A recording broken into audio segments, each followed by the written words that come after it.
بہرحال فرض نمازوں کے بعد کوئی ذکر کرنے کا حکم نہیں ہے.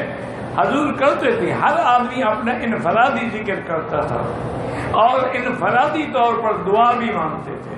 البتہ مغرب کے بعد اور فجر کے بعد حضور یہ آواز سے پڑھتے تھے لا الہ الا اللہ وحدہ لا شریک لہ لہ الملک ولہ الحمد یحیی ویمیت وہو علی کل شیء قدیر اللہم انت السلام ومنک السلام تبارکت وتعالیت یا ذا الجلال والاکرام.